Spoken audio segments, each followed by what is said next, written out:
நான் உனக்கு போதித்து நீ நடக்க வேண்டிய வழியை உனக்கு காட்டுவேன், உன் மீது என் கண்ணை வைத்து உனக்கு ஆலோசனை சொல்லுவேன்.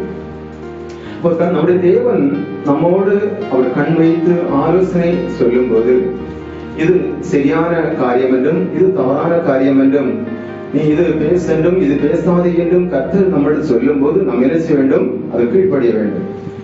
கர்த்தர் இந்த மாசம் முழுவதும் அவர் ஆலோசனை தந்து நம்மளை வழி நடத்துகிறார். அவர் வழி நடத்தும் போது அவருடைய வழியில் நாம் நடக்க வேண்டும்.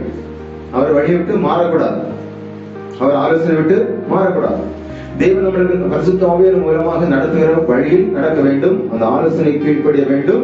கற்றுக் கொடுத்தவான ஊழியக்காரர்கள் சொல்லுவதற்கு கீழ்ப்படிய வேண்டும். காரணம் ஊழியக்காரன் மூலமாக கர்த்தர் மனுஷரார் நடத்துகிறார். அப்ப நாம் அதற்கு கீழ்ப்படியும் போதுதான் நாம் அவரது ஆசீர்வாதத்தை சுதந்திரித்துக் கொள்ள முடியும்.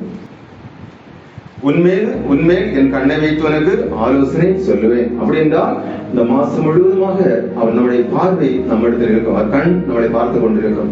அவருடைய சமூகம் நம்மோடு கூட இருக்கும் என்று அர்த்தம். நாம் போகையில் வருகையிலும் அவருடைய சமூகத்தினால் பாதுகாப்பார்.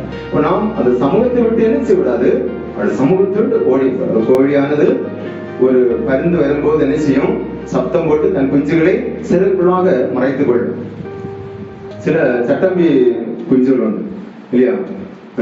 சட்டம்பி குஞ்சுகள் அது நிச்சயம் அது சிறகிலிருந்து தலையை வெட்டி பார்க்கும். அம்மா சொன்னது சரிதானா?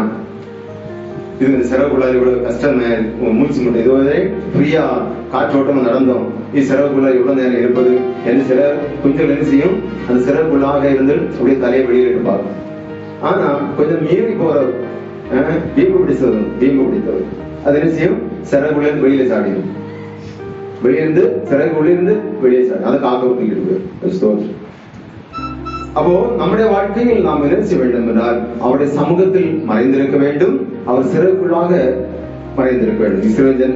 இஸ்ரவேல் தேவனிடத்தில் அடைக்கலமாய் ஓடி வந்தவனுக்கு நிறைவான பலன் உண்டு. அவர் செட்டையின் கீழ் அடைக்கலம் புகுவாய். அவர் செட்டை பாதுகாப்பை காட்டுவார். உள்ளாக நாம் மறைந்திருக்கும் போது கர்த்தர் நம்மளை பாதுகாக்கிற தேவனாக இருக்கிறார்.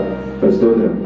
கர்த்தரின் நாமமே பலமான துர்கமே, தானங்கே ஓடி சுகமாக தங்குவே.